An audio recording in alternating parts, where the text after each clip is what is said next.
everybody, and welcome back to another episode of Veach Season. We are your guest hosts, Rocky Magaña and Kramer Sansone, stepping in once again for Brett Veach, who sadly cannot be here today. He is actually interviewing for the Dallas Cowboys general manager position. No, stop. Don't lie to the folks, Rocky. He's not leaving.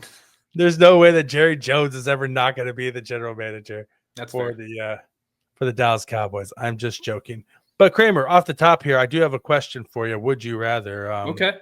Would you rather start a cult or run a Ponzi scheme? Oh, definitely start a cult. Definitely. Yeah, why? Why would you rather start a cult? Because I'd rather have some followers behind me for whatever I do. They're going to agree with or continue to go and continue to drink the Kool-Aid. Now, if it's the Ponzi scheme, I have to sell you on it. You do have to sell you on it. The cult, the people do the work for you. So I think I'm 100% behind you. Yep. And the cult, but plus also, it's much easier to it's much more enjoyable for people to think that you're a god versus trying to convince people that you're good with money when you're actually not. Yeah, exactly. If you were to start a cult, what would be the tenets of your faith? Like my rules, my commandments? Yeah, your rules. Like what would you what would be the basis of your cult and of the faith that your adherents follow? Thou shall ELE, everybody love everybody. Thou shall always respect the word of Brett Veach. That's 2. Thou shalt not kill. That would be another one on there. This sounds like a normal church. It doesn't actually sound like a cult. You gotta have something that makes it culty. Oh no, I'm getting there. You gotta make it weird. Thou shalt always have a hamster, always making sure that keeps the lights on and running, and that's the key to life. That's basically our mascot, the hamster. So I'm getting there. Yeah, the light of the world is dependent upon hamster energy. Yeah, hamster wheels, hamster wheel energy, baby. Hamster wheel energy. That's nice. Okay, I don't think I'll be joining your cult. Okay. But at the same time, it doesn't seem there's like some perks to it. It doesn't seem like it's a cult that the FBI is going to be kicking the doors down and Oh no, that's the facing you out. Or you never know what's going on underneath. I mean, so that's where the stuff is. It's like the Church of Scientology, basically. Right? Where you just on the outside they look sweet and harmless, but on the inside they're doing all sorts of shady shit. Don't check that closet. There might be skeletons in there. No, there is definitely skeletons. Oh, more than one. And we don't even know what species the skeletons belong to. Could be human. Could be that koala that we adopted to make our mascot and then forgot to feed. You're right. Forgot about that. Whatever happened to that guy? He's been there, done that. He gone. I haven't seen him in a while. And see, the problem is that we didn't initially know that he was dead because they sleep up to 22 hours a day, and so whenever we saw him, we just thought he was sleeping. And then next thing you know, patches of hair start to fall out of him, and the couch starts to stink. It has like a weird goo on it, and you're like, "Oh, I don't think our mascot made it." Yeah, he didn't make it. He definitely didn't make it. You should have mailed him up here to Kansas City. He probably would stick it out in this frozen cold, so we at least keep him on ice here. Yeah. Oh well, I sent him to the taxidermy, and so okay, good. I swear, next week you have a damn koala pinned up behind you in that Kansas City skyline. I hope that happens. I'm gonna have a stuffed koala, a taxidermy koala, like a little bamboo branch with like a piece of eucalyptus leaf up to his mouth. Dude, you're gonna have PETA here in a heartbeat knocking on your door. Listen, that's a cult. PETA's a cult. PETA is a cult. That is a cult. PETA is a cult. They I don't support anybody that just randomly throws paint on people. Yeah, ain't cool. To justify it. Like, that's not cool. If I started a cult, I have actually given this quite a bit of thought. Dude, I've never thought about thinking about doing a cult in my life, buddy. Oh, really? Really? At least twice a day I think about what my cult would be like if I started a cult. Okay, what is that then? So I think the tenet of it, I'd call it the Church of the Disciples, because it sounds respectable enough that you could lure people in. Right. Yeah. And then, and everybody who's in my congregation is a disciple. Right. And so if you're a church of the disciple and you're a disciple, the word disciple in itself lends itself to somebody being a follower of somebody and to being submissive. And so then you just need a prophet, and then I would be the prophet. They would be my disciples. Okay. And then so the disciples do whatever the prophet says. And then I would just be all about just getting money and power and Bitcoin. Oh, yeah, no, Bitcoin should be the guarantee. Yeah, just like whatever cash I could get out of you. And then it would be like, a whole like shed your earthly wealth and sacrifice it to God in order to secure your riches in heaven in the next life, right? Oh, okay. Like it's easier for a rich man to enter, for a camel to enter through the eye of a needle than a rich man to get into the heaven.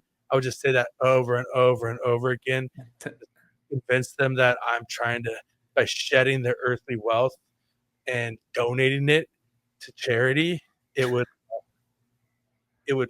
help secure their wealth in heaven, and it's an eternal wealth and not a passing mortal wealth. Okay.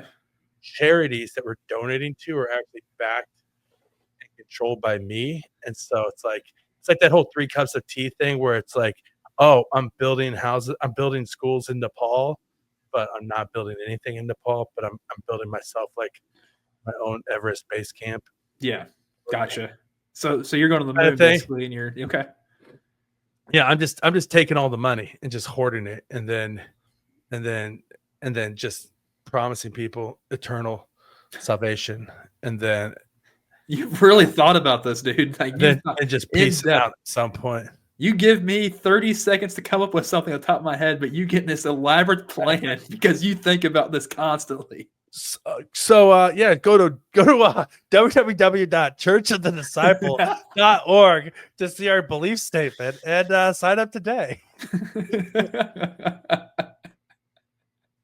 Fast forward 6 months from now, I'm sitting here in like a white cloak and just a long beard, and I'm just like, the prophet welcomes you to today's gathering. To Veach season. Yeah, to the gathering of the Veach season to talk about his holy draft. Which, hey, draft talk coming soon.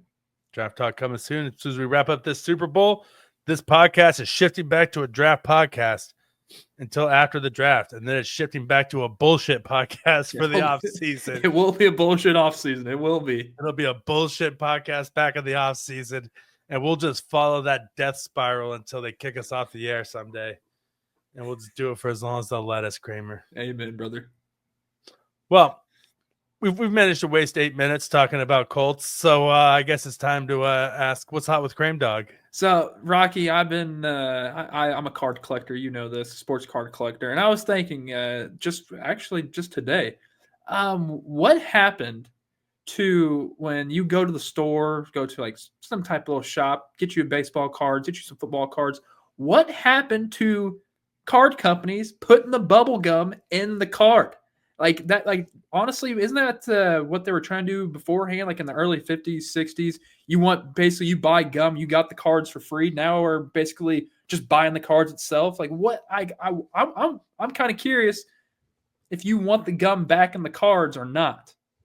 I do want the gum back in the cards because it was always so nostalgic to get the most disgusting piece of gum you've ever had on the face of the planet. It wasn't even gum. It was like baking soda in a stick form that you put in your mouth, and it just kind of foamed on your tongue a little bit and then turned to rubber very quickly. If I were to give you an old piece of gum from, say, the 1980s, would you try it? Of course I would, Kramer. I mean, that's a dumb question. I remember I bought a package of 1978 Topps baseball cards in 1992, and I ate the gum. Good boy. So I mean, that was like 14 years old, and so it's not quite as old as that would be now. It's like 80s, but I would definitely do it. I mean, I'm pretty sure I did it with poison. I did it with a pack of like 86 when it was like in 2005, I think. Yeah, 2006 maybe. I mean, you're not blowing a bubble with that gum. No. You're just going to chew it, and it's just going to dissolve in your mouth.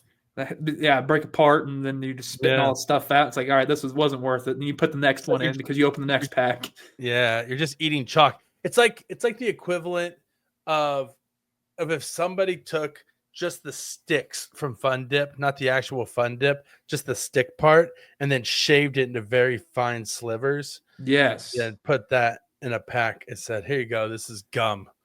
Eat it." It's I'm actually curious if people back then who were alive and well and young when they were got the cards when they were fresh out, if the gum actually tasted somewhat good and you could actually blow bubbles and stuff. I mean, we're talking. I would hope. We're talking back in like the 50s and the 60s, like back in the day, or like even older back. Like we're talking about like the Honus Wagner card, like that. Used to be like the whole. I don't know if it still is. But growing up, the Honus Wagner's card definitely was still Holy Grail. Well, that and Mickey Mantle's, yeah.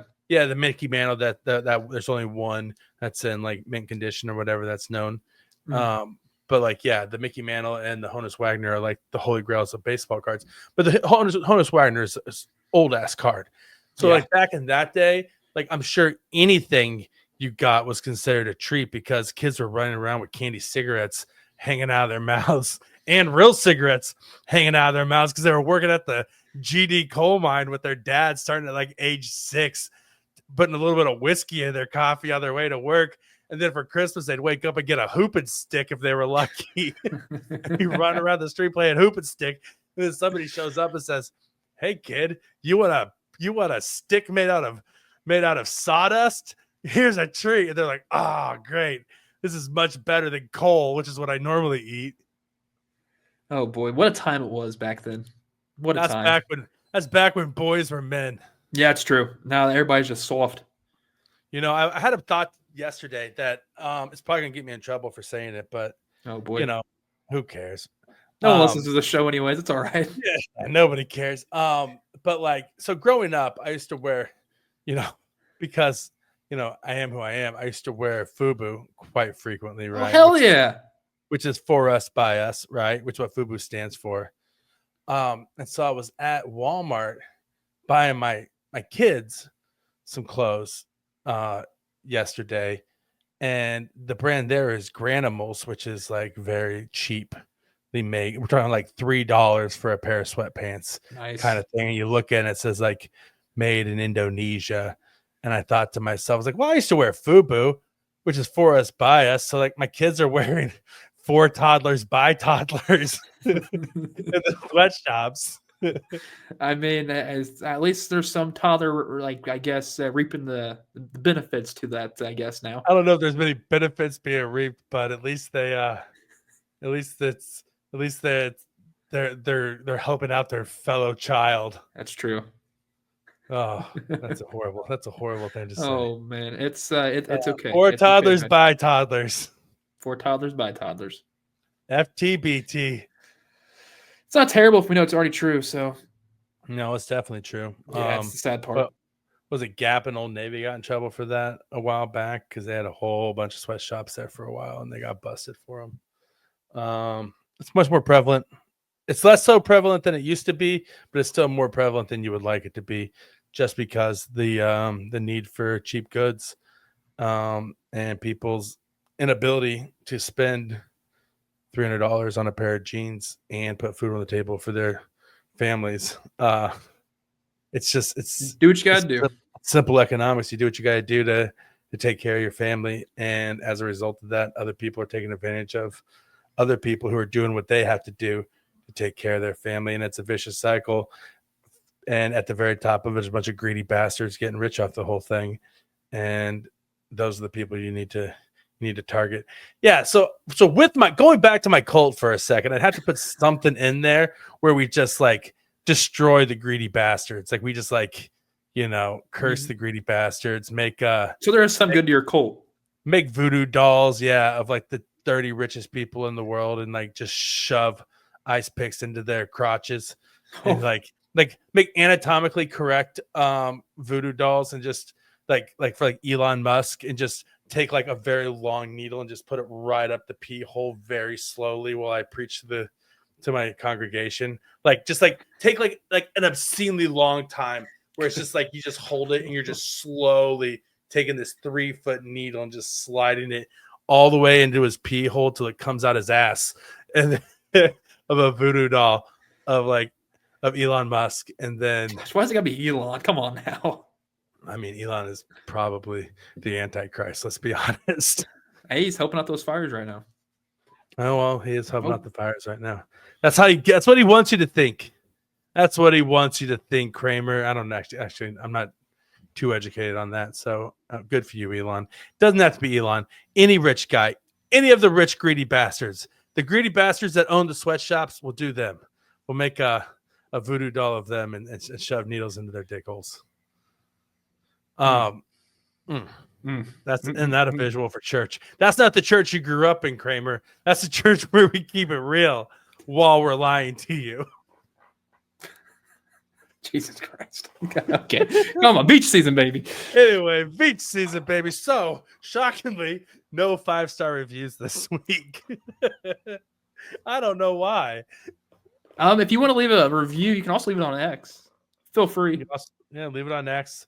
Leave it on Apple Podcasts. Anything that you put in a 5-star review, we will read live on the air. Yep. So if you have an idea for a cult that you would like to start and you would like us to help preach your gospel, if you want to write out your belief statement in a 5-star review of how we live on a flat earth and we're spiraling into the sun or towards a wormhole where we're all going to find enlightenment and turn into rainbow monsters, just write it up and send it to us, and we will preach your gospel as convincingly as we can. Speaking of that LED screen up in the sky, did you see the wolf moon?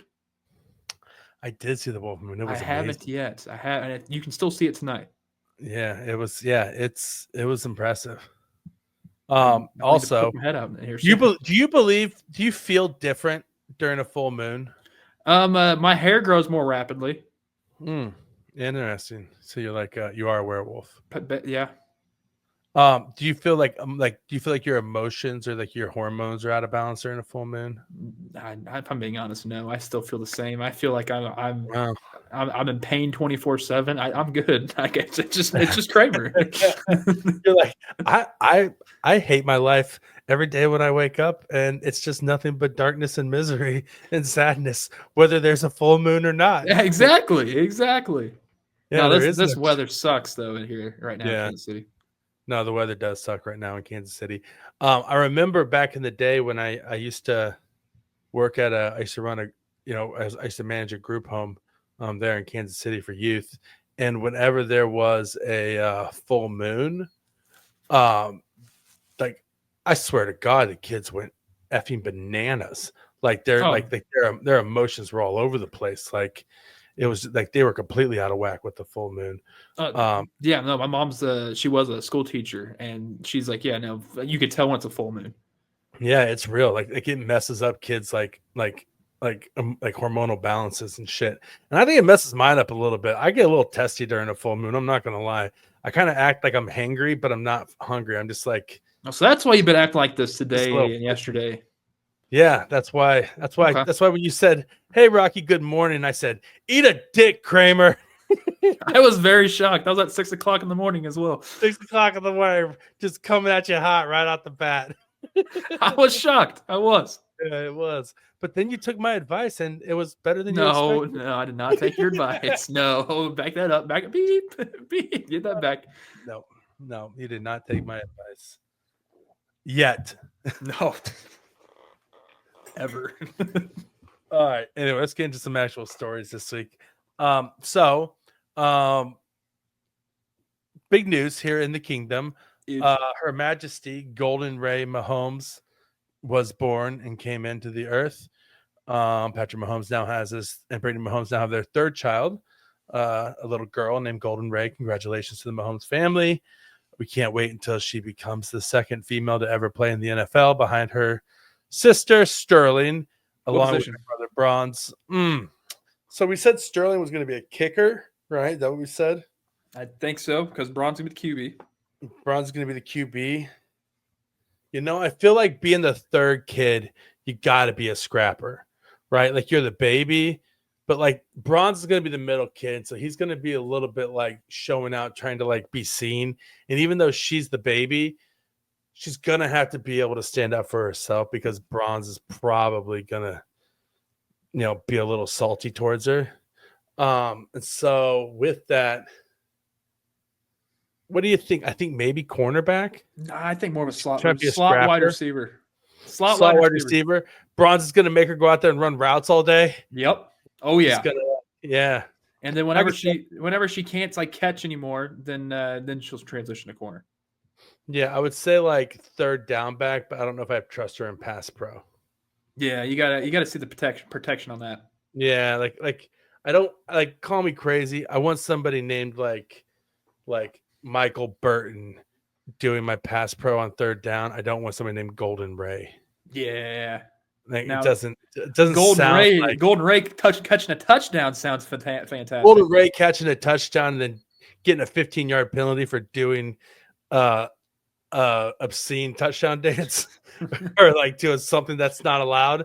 That makes more sense to me. I can see that happening. Yeah. I can see Golden Ray being much more of the prima donna type of wide receiver than like third down back fullback. So yeah, I think I see you here. Slot receiver. I got it. Okay. But yeah, no, it's great. It's also great that Patrick Mahomes now said he's done and he doesn't want. Are we sure? No, but that's what he said. He said 3 and he was done. We're gonna find out 2 weeks after Super Bowl. And then we're gonna date back the time when the announcement's going to be made, and then we're like, yeah, no, you guys literally just said no, but you did it. But then you immediately did it.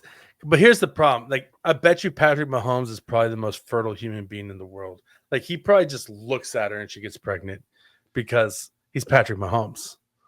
Or Brittany looks at him, then she immediately gets pregnant. 100%. Yeah. No, we're all for gender equality here. Oh yeah.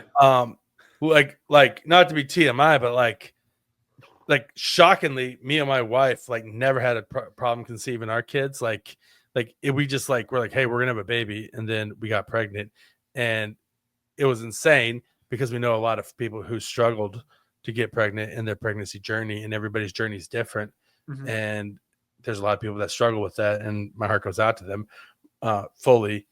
But it was just something where we were like, okay. But then we learned later on after the fact that the reason why is because, like, I didn't know this because I'm a dumbass guy and I don't know shit about women's bodies. Like, I try to be like somewhat educated and like understand them and like, I'm a married man with a family, so try to be sensitive and mature about things. Because you know me, I'm the pinnacle. I'm the pinnacle of maturity. Kramer. Man child. There we go. Yeah. But I didn't know that some women, when they ovulate more than one egg a month. Did you know this? I did not know this. I don't know much about the female anatomy.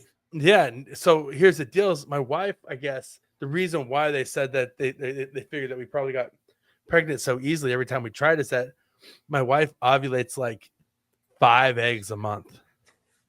And she's just dropping eggs like she's an effing like frog tadpole.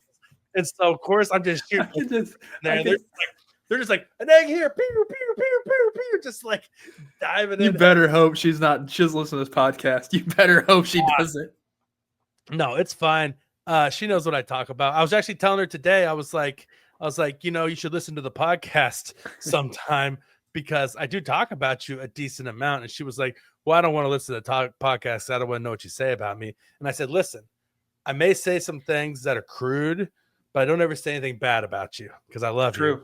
Very true. I don't say bad things about my wife because I love my wife and she's great and she's amazing. And she puts up with my shit every single day. And I'm just lucky to have her. I feel like the luckiest man in the world that she's married to me. But that being said, she's also very, very empathetic and very loving. And so I think when it was like time to like try to get pregnant, her body was like, we're all in, baby. And then she just throwing fistfuls of eggs out of her to try to get like ovulated. And so, but yeah. And so that being said, maybe Brittany's the same way. True. That's very true. So that's where we're going with this. Maybe Brittany's the same way. The names though, if they do have another kid, what should they name it? Well, if it's a girl, I got the boy name already. What do you think for the boy name? Oh, Copper. That's exactly what I was gonna say. Yeah. You have to. I was actually just thinking today. I was like, man, I wish I hadn't got a vasectomy because if I had another boy, I wouldn't mind naming him Copper. Mostly because Copper I love the Fox sick. and the Hound. I like the Fox and the Hound growing up, and that was one of his names, right? Yeah, yep. Copper. But also Copper sounds cool as hell, right? Like Copper Mahomes. Copper Magaña. Pat, reconsider on having a kid. But you know what? I feel like Copper could go either way for a girl too. Like you could have a girl named Copper, right? So boy or girl, I think maybe it's Copper. I like Copper. Either that or Lead. Lead or Copper. No, you gotta get Steel. Yeah, Steel would be good for a guy. Or girl. I could do Steel for a girl. Yeah, you could. A lot of unisex names now, or things, or however you want to.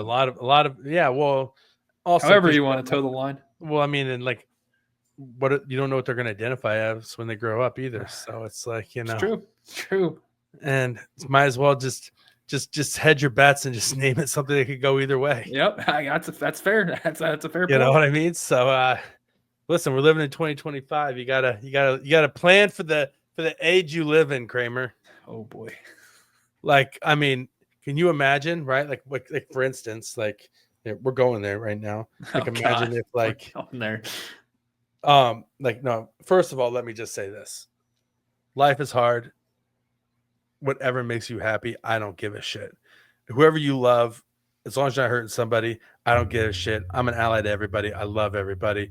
Shoot me if you want. I'm pro gay, pro trans, pro every gender, every sex, every nationality. I'm pro human. Yeah. That includes across the entire spectrum. So this being said, can you imagine if your name was Kramer and you grew up and then all this, and then you're like, but I identify as a woman. Your name is Kramer. You'd have to change your name. Yeah. You would. You would have to change your name. Like you couldn't be a girl named Kramer. No. Right. And so, yeah, no, you couldn't. I was just trying to think. Yeah, like I don't think you could pull it off. Like I could, like I can't pull off being a woman. I can't. No, there's no way. Oh, I don't know about that, Krame. You got beautiful. We're not going there. Great cheekbones. There's an app out there, I think, that will show us what you would look like as a woman. Kind of like how Jimmy Garoppolo looks. Is that how you're trying to say here? Am I Jimmy G aesthetic? I think that you're a darling human being, and you would look cute as a male or a woman. I appreciate that. You're adorable, no matter what gender you are. But that being said, you would have to change your name, right? And so, but if your name was Copper, you wouldn't have to. No. So, as a parent in 2025, you might as well just give the kid a name that they're not going to have to change ever. Like, isn't that truly being a good ally to your child, that you're giving them a name that they can keep and still be their name? Like they can be who they were born as their entire life, regardless of how they identify. I mean, that would solve a lot of problems. Yeah. So think about it, people. But I also enjoy the name that I got given to. Don't lie. You hate your name. I love it. I don't like the last name, but I like the first name. You don't like your last name? No. I just don't like the association with it. Of Sansone? Yeah. What's the association? Am I stupid? What am I? No, I just haven't seen my father in however long, so I'm good. Oh, that's fair. Okay. Oh yeah. No, that makes sense. Okay. Oh yeah. Yeah. No, okay. Well, you could change your last name to Magaña if you want, Krame. I'll be your daddy. No, if I changed anything, it's gonna be or your brother. Yeah, I mean, shoot, you're right. Oh. Like Vince? You're a big Vince Gill fan? Hey, distant relative, actually. Yeah, distant relative, of course. Well, that's why you work for the country western station. It's nepotism. Yeah, you're right. You figured it out. Yes. You got it. You got it. The guy with the country western station is you're a nepo baby. Kramer Sansone is a nepo baby. Yep. Yeah. Yours. Yep. Oh yeah. I wish. Oh man, I know. Like as much as I then talk again, about nepo babies. If I was nepo baby, I don't know if I know you. Think about it. Why? You think you're too good for me if you're a nepo baby? Oh, if you're a nepo baby, you're gonna upper crust. You have to be too good for people. You have to be too good for people. You're just gonna like just shut me out like that. What if we were both nepo? I'm nepo. Oh, okay, we're both nepos and we're good. So if you wanted to be anybody's nepo baby, whose nepo baby would you want to be? Oh, It would be the most beneficial for you. give me Jeff Bezos. Yeah, Jeff literally, Bezos. dude has everything. He has multiple kids, and I saw him and his son one time, and his son didn't seem like he hated him. So he's got to at least be a somewhat decent dad. There's a like plus he was there. talking, like they were talking to each other in public. So they were cordial. Okay. Yeah. So I think I told you that story, right? It's about when I was at the art fair and I was security at an art hot fair minute ago, but yeah. Oh yeah. So yeah. he was talking to his son there, and his son and him had a nice father-son interaction. So I think that would be an excellent choice. You're definitely not giving off Jeff Bezos vibes right now. You're giving off more Steve Jobs. Oh, I wish I had the turtleneck. I wish I have a Yeah, turtleneck. I can go put it on right now. Where's the neck to your shirt? How dare you show that skin? I'm whore! I'm losing a lot of heat in the neck right now. I thought this losing a lot of heat in the neck. You're lucky that you're not a woman in certain parts of the world showing that much skin right now. You're right. Jeez, cover yourself up, you slut. Let's get back to football. All right. Anyway, but congratulations, Brittany and congratulations, Brittany and Patrick Mahomes on the birth of your child. Jesus Christ! How the hell did we get there? This segment was dedicated to you and your newborn child. Okay. In other news, LSU wide receiving prospect Kyron Lacy was arrested this past week for negligent homicide in a car crash where he was speeding and he tried to go around a car and he ended up going head on into another car and hitting either hit another car, or it was a little bit vague, the story. He either hit another car or he caused a car to swerve headlong into another car. But either way, he was at fault and caused a car crash where a 78-year-old man lost his life. And so he has been arrested and charged with negligent homicide and released on $151,000 bail. Well, he screwed the pooch. Yeah, he screwed the pooch. He was projected to be like a second-round draft pick, and a lot of people were really high on him as a player. And a lot like Henry Ruggs, one stupid mistake just ruined his entire life. Yep. And Rashee Rice should be looking at this and thanking the Lord above and praying to whatever cult leader he follows that wasn't him. Oh, yeah. Because that very easily could have been Rashee Rice last year, and his entire career should have been over. So he needs to see this, take note of it, and make good on the second chance that he's been given because he got lucky. But yeah, no, Kyron Lacy did a stupid thing. He obviously didn't set out to hurt anybody, but he did through his foolish error and driving stupidly. And as a result, not only did somebody lose their life, but his dreams are done. And it's just sad all around, right? It's just a stupid and sad situation. Yeah. In other news, other draft news, did you watch the Ohio State Texas game? Yeah, I how you feeling after that? I really wish Texas would have won, if I'm being honest. But you know what? There's some positive out of this. Good for Ohio State, I guess. Matthew Golden for Texas looks like a stud. He looks like he should be a Kansas City Chief. His route running is some of the crispest that I've seen in a while. Like I was super big on Emeka Egbuka last year, and I still am this year.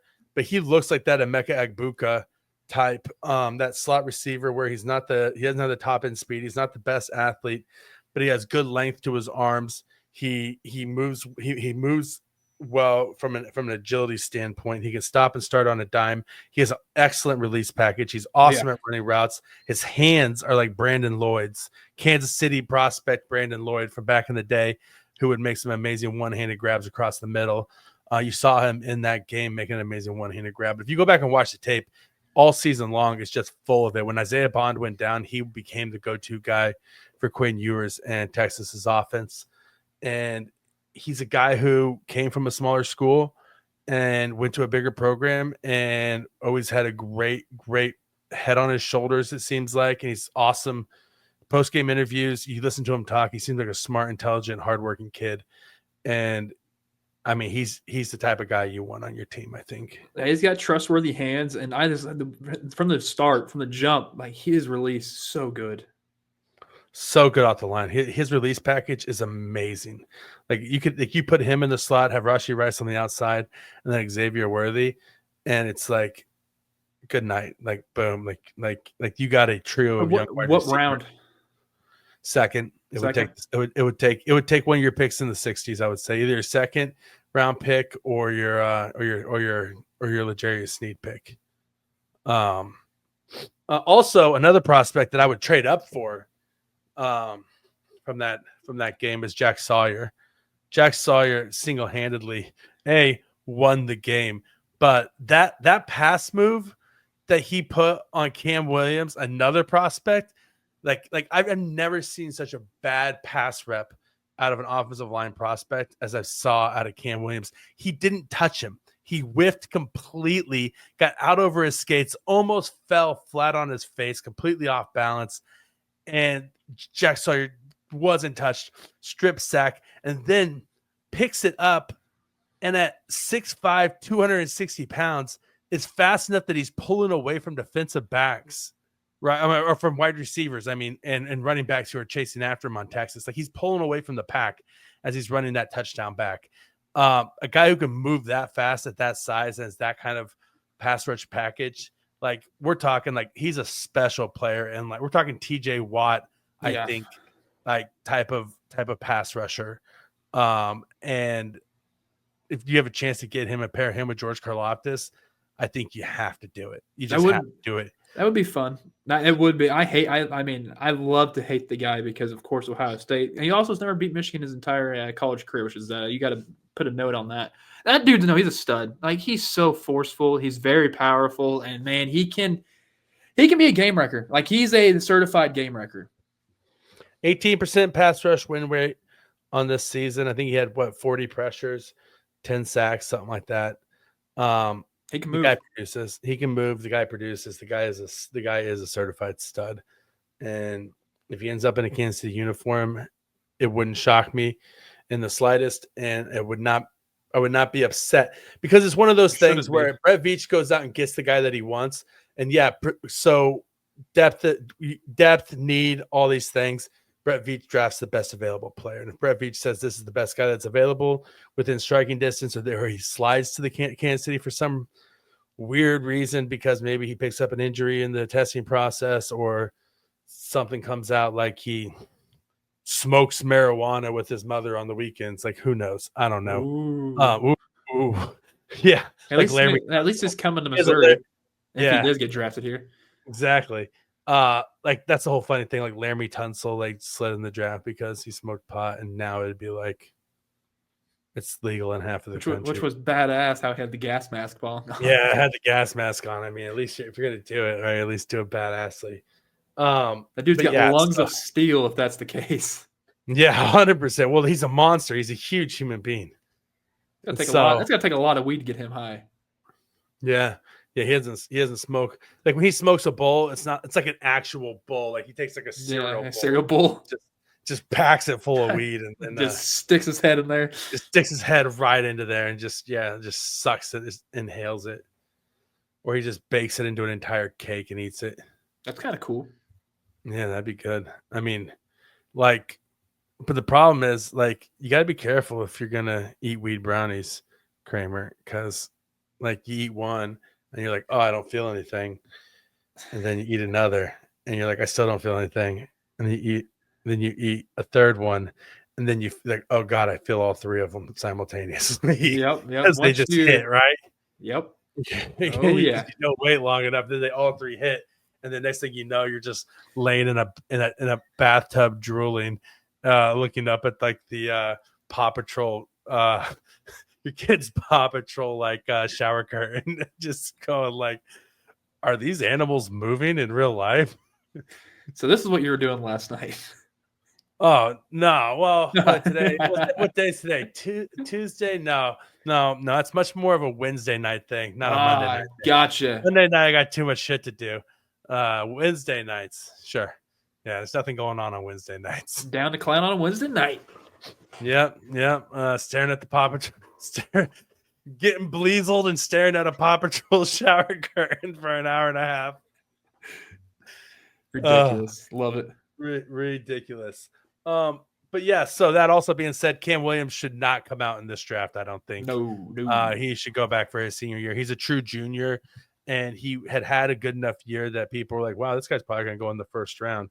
I think Jack Sawyer single-handedly sank his draft stock, because if he can do that, if Jack Sawyer does that to him, like anybody can do that to him. Trey Hendrickson is going to do that to him. Max Crosby is going to do that to him. Von Miller, like every pass rusher in the NFL is good enough to do that to him and make him look like an ass.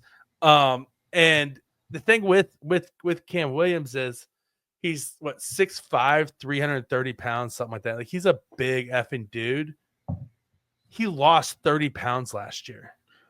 He was 369 as a sophomore. And he lost 30 pounds. And I think you see it a little bit in his foot quickness. Like he's not that fast on his feet, right? Like, he's a big, strong guy, but he has kind of slow feet, which is probably why Jack Sawyer was able to get around the edge on him so quickly. He got the jump on him. And so I think it would do Cam Williams some justice to go back to school, drop another 15 pounds, maybe another 10 pounds, get down to like 320, and then like in Rocky Part 3, they have him. Apollo Creed has Rocky chasing chickens around, right, to try to pick him up. No, sorry, Mickey. Mickey has Rocky chasing chickens around. That's in 2. Yeah, we fighting Apollo Creed the second time in Rocky 2. Mickey has Rocky chasing chickens around and picking them up to fix his foot speed. That's what Cam Williams needs to do. He needs to do the Rocky Balboa training and go around trying to pick up chickens. Which I take my kid to the petting zoo here in town, like at least once a month we go, and they got chickens you can pick up there. I'm pretty good at picking up a chicken. I'm not. Oh, you are? Lie.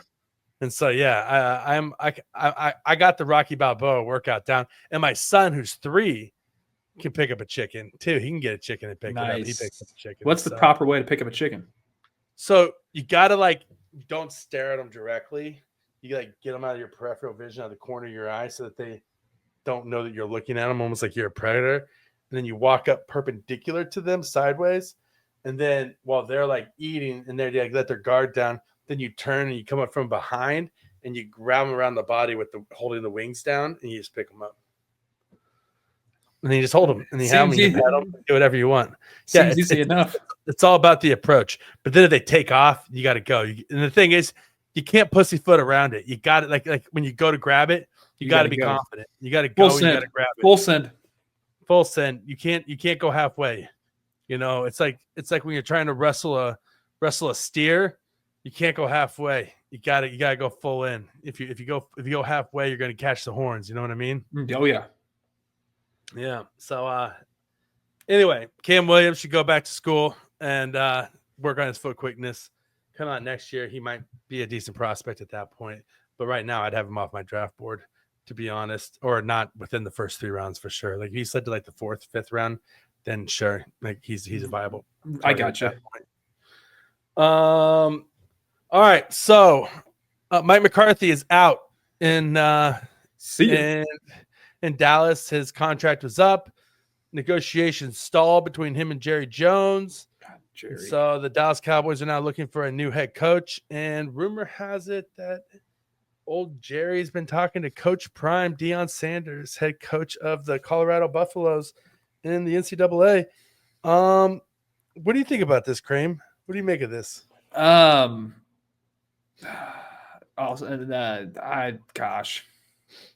don't understand. Prime's all in on being there in Colorado, just completely all in on it. And of course, Jerry, deep pockets Jerry and Deion clearly have a history with each other. I don't see what could go wrong, except everything could go wrong. Doesn't Dion want to coach his sons? Like, isn't that like all he wants to do in life is just to coach his sons? We saw that with the HBCU. We see that in Colorado. Hell, he was trying to schmooze the Raiders basically because they know they have a top end pick that they know they need a quarterback. So hey, they need a head coach, they need a GM, they need a little bit of everything out there. But with Jerry and Dion, is that a perfect marriage? Do we really think two guys, the two big entities of Jerry Jones, who always needs a spotlight, Deion Sanders, who always needs a spotlight, can they coexist and share that spotlight? Because I don't see that actually happening. No, I don't think they can. I think they're both too big of personalities and they would clash. Yeah. But Jerry Jones, when he was on Landman guest starring, had a pretty good little acting cameo recently. Says in there, it says, you know, like get a job where you can work with your sons, essentially. Like I bought the Cowboys because I wanted to work with my sons. And I heard that that's actually true. Like that was the reason why, and he does work with his sons with the Cowboys. That was the reason why he originally bought the Cowboys, because he wanted to work with his kids. It is a family business. It's a family business. So he may respect the fact that Deion Sanders wants to coach his sons. You know, if they're good enough to win football games. That being said, I think eventually it's going to explode in all their faces and end horribly and go down in flames and be a dumpster fire of personalities bashing into each other. You got to. I even think the Cowboy situation, that job, it doesn't even seem sexy. You have Dak Prescott, who's completely mid and a half, maybe mid and below. CeeDee Lamb, who you just broke off, and he's paid. Micah Parsons needs paid like tomorrow. There's too much ifs on this team, and you also see the already of we know what we can expect from this team, especially if we have a crappy quarterback out there. I get it. Dak was hurt majority of the year, but even with Cooper Rush had a pretty decent season the year prior when Dak was already hurt that season. So I if I'm Dion, I'm staying clear and away from Dallas. That's just me. You know what Dallas has and no other opportunity has? Endless amount of money. Yes, exactly. Endless amount of money to pay a head coach. That's what Dallas has to offer that no other job has. And that's not salary cap, so you can pay whatever you want. Exactly. And so that could make it very appealing to anybody, right? You know, like I could say, I hope they call me tomorrow. Yeah, that's what I've said. I hate the Cowboys, and I don't like Jerry Jones. He offers me a lot of money. But if I need to be his yes man, oh yeah, I'll do it. I'll lick his old ass, wrinkly, corn chip toes. I'll do what Jason Garrett was already doing previously. I'm cool with it. Yeah, I'll do whatever. I'm telling you, like I'll suck on him. I don't care. I'll suck on Jerry Jones's toes for some money. It doesn't matter to me. Someone please clip that. Anyway, he's not the only coaching situation that's out there right now. The Patriots hired Mike Vrabel. Boy, Vrabes.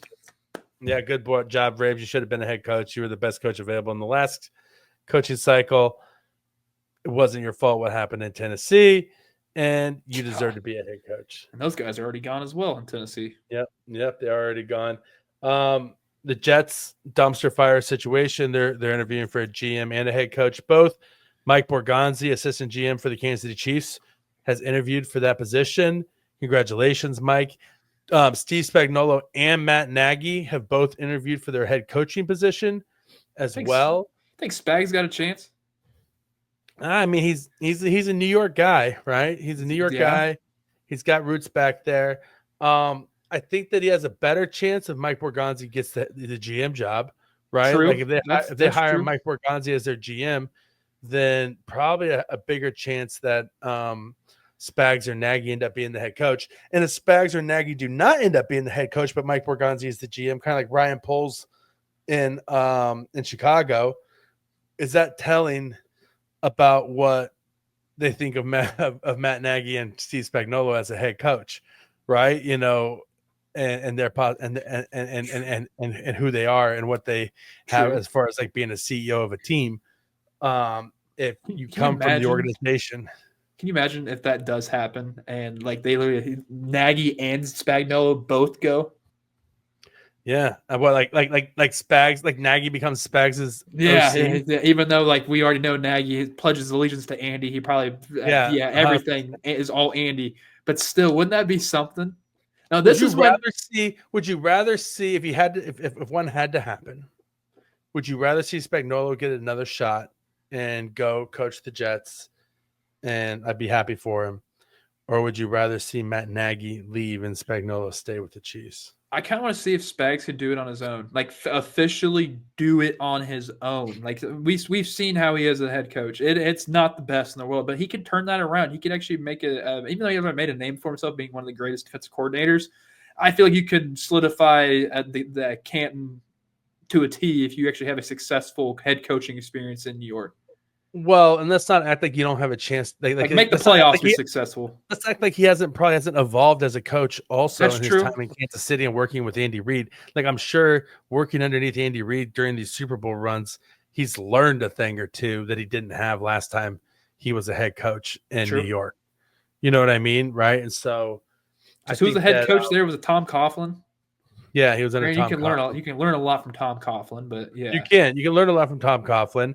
But I think also not even just like they didn't learn anything from Tom Coughlin, but the longer you do something and in retrospect, and then when you make mistakes, like there's so many things that like I've made mistakes of in the past where I'm like, man, if I have a chance to do that over again, there's so many things that I would do differently, right, than I did the first time around. Oh, sure, yeah. Right. And so just having that in itself, plus working with Andy Reid, I think that Spagnuolo is set up for success, and I think that he could be very, very successful as a head coach. Successful like Mike Tomlin has been successful as a head coach. And it's insane to me that people in Steelers Nation are calling for this. There's people who are Steelers fans who are calling for Mike Tomlin's head and for him to be fired, as if having Russell Wilson as a quarterback was his fault, and that having like just like an endless cycle of shitheads at wide receiver. Let's pump the brakes for a second. Arthur Smith is his offensive coordinator. Can we just take a moment there? Like, I get it. Arthur Smith is not a good offensive coordinator. Let's talk about a Nepo baby. That's a Nepo. Is the ultimate Nepo baby. Arthur Smith's dad is the founder and CEO of FedEx. He grew up, he's a billionaire's son. With a B. His dad is literally a billionaire. Yeah. And he is a horrible. They went from Kafka to whoever they had replacing Kafka mid-season last year to Arthur Smith. Like Mike Tomlin won football games with Todd Haley as his OC. Todd Haley was pretty decent. Todd Haley got a head coaching gig because of that. Remember when he had Matt Canada? Yeah, Matt Canada. I don't know why I said Kafka. Matt Canada. Yeah, Matt Canada, and then he had Haley post Kansas City as his OC.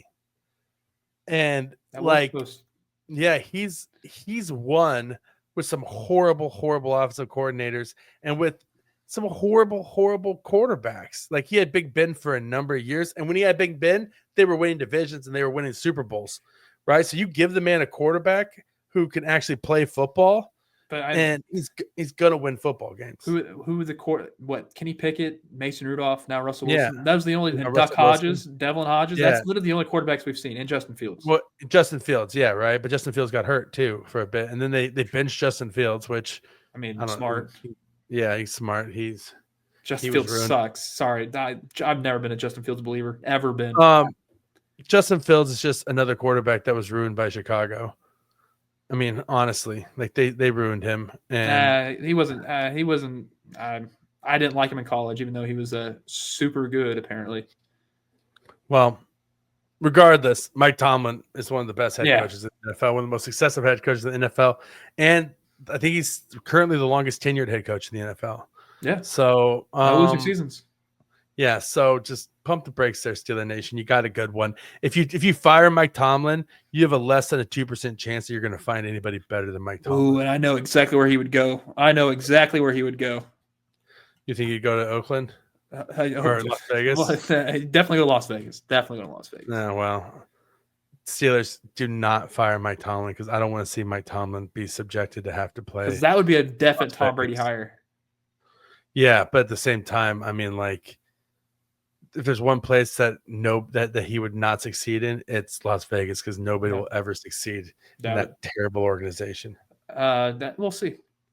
If Steve Spagnuolo does leave and go to the Jets, the Bengals moved on from Lou Anarumo as their DC, and I would not hate to see Lou Anarumo come in and take over for Todd Haley. I'm good in Kansas City. Todd Haley. I know you, not Todd Haley. I mean Steve Spagnuolo. Yeah, don't worry, buddy. You're good. I got Todd Haley on the brain. Hey, he's a good looking dude. Yeah, at least when he was when. What a golfer! I love a golfer. Oh yeah, yeah. Remember Larry Johnson tweeted out mid game that like my coach is a golfer or something stupid like that. Like mid game he was like firing off like tweets. I do not remember this. I didn't know Larry Johnson did this during games. Yeah, like, that's amazing. A long time ago. Yeah, he got in trouble for it. All right, before we get out of here, let's talk a little bit about the game coming up and the playoff games that just happened this past week.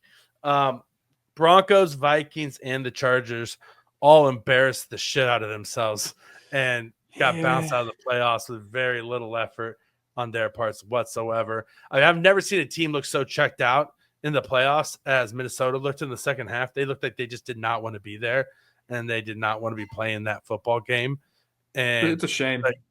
I know, they just weren't getting to the line quickly. They weren't like they were just handing the ball off, letting the clock run off. Like it just seemed like they just gave up in the second half, and it really is a shame because they were a fun story this year, and to see them go out like that, and to see Kevin O'Connell's team just quit like that, it sucks because I always thought pretty heavily of him as a coach.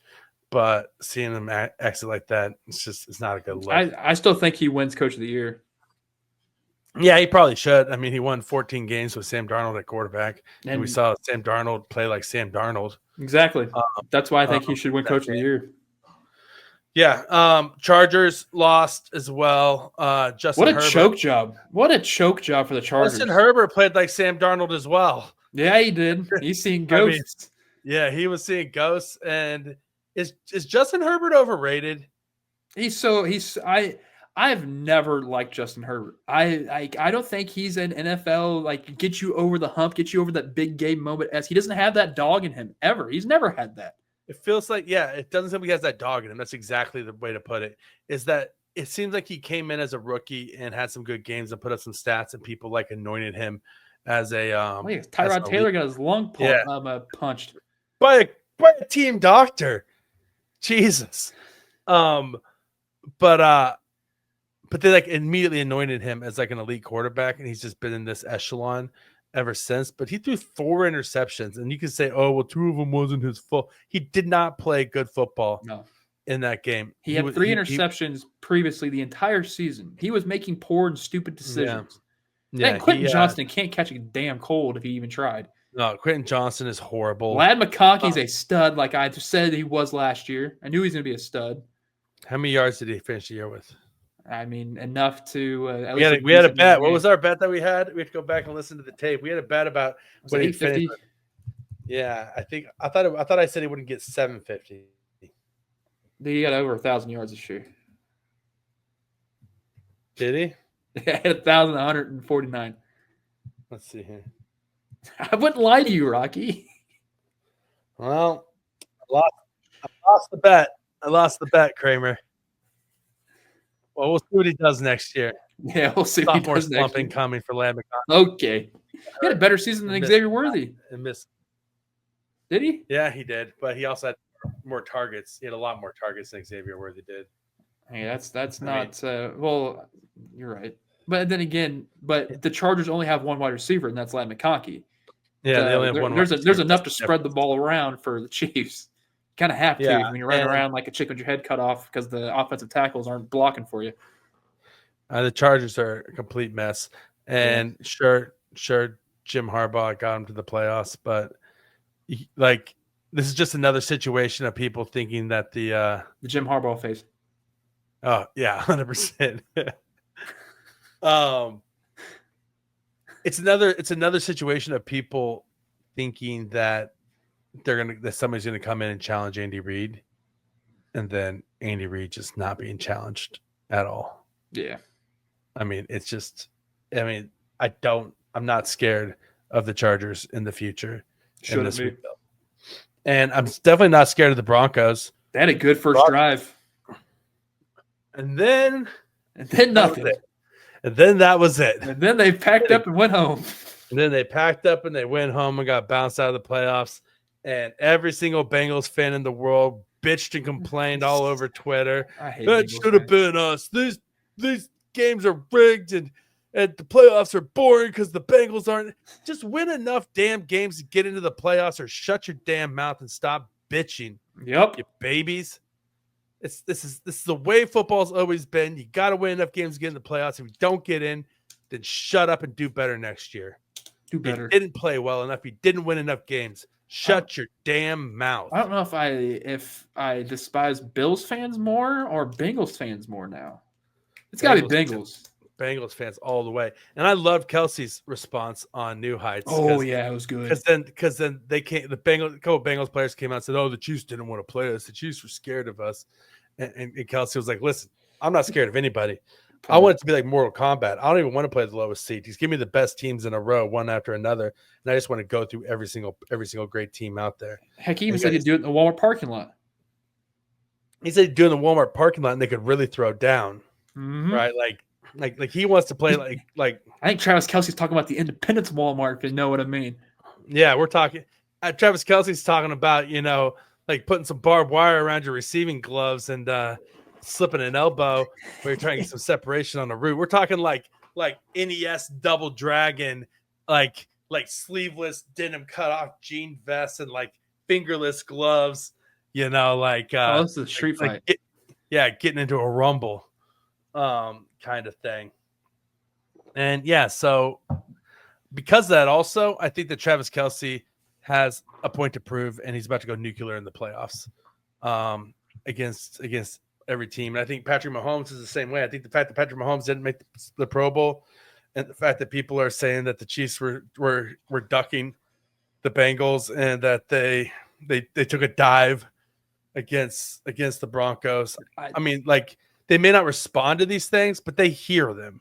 But I agree with Mahomes not making the Pro Bowl. Mahomes did not have a good season this year. He compared to the three guys who made it, he did not have a good season. What's your standard of a good season? It wasn't a Mahomes season. This was not a Mahomes-esque season. He won 15 games. That's a team effort. It's not like Mahomes went out there and won them all. Game. Rocky. It's the most important player on the field. I know, but how many times did the defense help win that every single game? How many times? How many of those games did the Chiefs There was win at least 2 games this year the Chiefs won because of Patrick Mahomes. One of them was the 49ers. How many did they win without Patrick Mahomes? None. Exactly. But Pro Bowl is all numbers based. That's the problem with the Pro Bowl. But I'm just stats are meaningless in a lot of cases. But that's the thing. That's what they gauge. Stats are good for fantasy football. Josh Allen, Lamar, and Burrow had a better season than Pat. Stats are not a good indicator of somebody being a good football player. I trust me. I understand, but Mahomes looked bad through week 1 through week 14 this year, and maybe a couple games in between that he looked decent. But you and I both know, Rocky, he did not look great this year. I know. They won, but it's a team aspect. You're looking at individual people when it comes to Pro Bowl. And regardless if he made it or not, or if he should have made it or not, I really don't give a shit. He's playing on Sunday. He's playing the next week in the Super Bowl. It's like he's going to go to Yeah, and also, I don't care about him making the playoffs or if he should have made the playoffs. I care about him feeling slighted that he didn't make the Pro Bowl. Right? Now, I don't. And him feeling slighted is going to make him show out and show everybody who he actually is. He's the first alternate, but if I'm him and if it's Josh Allen or Lamar Jackson who would go to the Super Bowl, I'm not going to the Pro Bowl. No. If I'm replacing one of those guys, I'm not doing it. No, and I wouldn't. And let's not act like he's going to even have the opportunity to because he's going to be in the Super Bowl. Well, but even if he's Yeah, I won't even talk about it. He also wants to go home to be with his kids. Yeah. His wife. Well, also, and his brand Or newborn maybe child. does he want to go back? Maybe he's like, get me in Orlando because I want to get away. I'll go to the Pro Bowl right now. Well, let's not act like he's not taking them with him, and there's 6 nannies and everything else that they have. I mean, they can afford it. Yeah, exactly. But so there's a chance Jalen Watson plays this weekend. Good.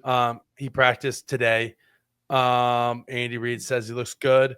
Hasn't made a decision if he's going to play or not. Basically says he's going to practice tomorrow, practice Thursday, and then Andy's going to make up his mind on if Jalen Watson is a go this week or not. Similarly, he's not sure who's going to start at left tackle for the Chiefs either, whether it's going to be DJ Humphries or Joe Thuney. If Jalen, first talk about Jalen Watson. If Jalen Watson goes, like, he was the key to the Chiefs passing defense and then being a lockdown defense in the secondary because it enabled Trent McDuffie to follow around the best wide receiver and to do so much more in the secondary with him back there. So if they get Jalen Watson back and he's close to 100%, it's got, even if, like, you got to be questioning, like, is he going to be too rusty? I don't know. Even a rusty Jalen Watson's better than what they've had, though, I think, right? Like, you got to be excited about getting Jalen Watson back in this game. No, I feel like you need him back. The corner situation hasn't been great. We saw how the secondary team plays whenever they're out there running with the ones. They need him back. They do. I hope he's fully healthy. I don't want to see anything bad or anything re-aggravate. But man, you need him back on that. You need him on that field now. Yeah. Going with this left tackle, who would you start if you're Andy Reid at left tackle this week? DJ. I don't see him not starting DJ Humphries because you paid him, and he's a former Pro Bowler. Like, this guy can be a wall when needed to. But I wouldn't be shocked if it's not working out that Joe Thuney gets slid on in there. Yeah, I would say you put DJ out there with a decently short leash, with the backup plan being that you slide Joe. But if he's getting beat by Will Anderson, you got to get him out. Yeah, 100%. You do. I think that that it just makes more sense too, because Joe Thuney, while he's a serviceable left tackle and he does a good job out there, he's an elite left guard. He's the best left guard in the NFL. And he's an elite body protector. He wants to protect Mahomes, and he will protect Mahomes. He will put his life on the line to protect Mahomes. God, he is a GD American hero, is what he is. Yep. I love Joe Thuney. And so, I think you probably go DJ, decently short leash. If he's getting beat by the Texans pass rush, then you get him out of there. But I think that's probably what the Chiefs are going to end up doing there. All right. One thing you got to look at, though, with this game, I think there's 3 things that you got to look at with the Chiefs versus the Texans, is that the Texans' interior offensive line is extremely suspect right now. They were just getting beat, especially their left guard was just getting beat over and over and over again in the wild card game, which means that Chris Jones should probably feast. Chris Jones, they're going to double team him, but Chris Jones should at least have a sack and 4 pressures in this game, you would think. That'd be a Chiefs victory if that does happen. Just saying, like, the more you can get CJ Stroud I'm off kiltered, that's the best. And I mean, even from when I was at the game week 17 or week 16, whatever the last home game was in Kansas City this year, I feel like you're going to need all hands on deck if you're the Texans. You do not want to replicate what happened then, and then I don't know. I feel like everything's too far against them. I think Chiefs, man, Chiefs are just too damn good. Yeah, Chiefs just too damn. I don't see a world where the Chiefs don't win this game. I don't want the Chiefs to go in there overconfident. I don't want to be overconfident as a fan, but the Chiefs are just such a better team than the Texans. It's just a different class and a different league. Now, the Chiefs take care of business. It should be a double-digit victory for Kansas City in this game. You do got to, like you said, CJ Stroud. He's been playing a lot more under pressure than previously before. He's been flushed out of the pocket a lot more, mostly because his interior offensive line has sucked so bad. But he is more athletic than he looks. He's not like Lamar Jackson by any means, or Jalen Daniels. Started to run the football more. He started to run the football more, and that's something that you got to watch out for, because he will scoot for 10, 15 yards if you give him the space. And so it's definitely something that the Chiefs got to watch out for. It's not something that you necessarily have to game plan against, but like when the play is breaking down, you got to play good containment. You got to play containment, and you got to cover the flats because he's going to try to slip out there. And then Nico Collins, their passing attack goes through Nico Collins, especially with Tank Dell being down. Before Nico Collins got injured earlier this year, he was the guy, and then Tank Dell kind of like emerged a little bit when Nico Collins was injured. Now that Tank Dell's back down, it's all Nico Collins. Cover Nico Collins, and you have a pretty good chance at shutting down the Texans offense. Because didn't the Texans CJ threw, I think, 2 or 3 interceptions that game he played against the Chiefs. One was Trip McDuffie. He was like undercutting a perfect diving attempt to get a second interception of his career. I think that's the key. You got to make sure you can guard and force the turnovers, because I think the turnover this game huge. Whoever wins turnover battle is going to win this game. Yeah, Chiefs just need to protect the football, I think. The Texans are probably going to try to slow it down a little bit. They showed that against the Chargers, even when they were down as well. Well, I mean, after the first drive, but yeah, they're going to try to slow it down a bit. The Chiefs need to get the ball back and get the Texans off the field and get Mahomes and them on the field. If Mahomes is playing from in front, if the Chiefs are playing from in front in this game, and the Texans are trying to play catch up, then that plays directly into what the Chiefs want to do, because it's going to take Joe Mixon completely out of the game and make them one-dimensional. And CJ Stroud in the Texans passing game is not good enough to be a one-dimensional team. No, it's not. And so, all right, well, big game this week, Kramer. A couple days away, playoff football, baby. Are you excited? Yes, I am. I'm. We're middle part of January, buddy. We have got less than a month left of the regular season. Just needed this season fly the F by. No, I think it went by really quickly this year. I think it did. It went by so quickly. Like it seems like the season just started the other day. Dude, time is flying in general.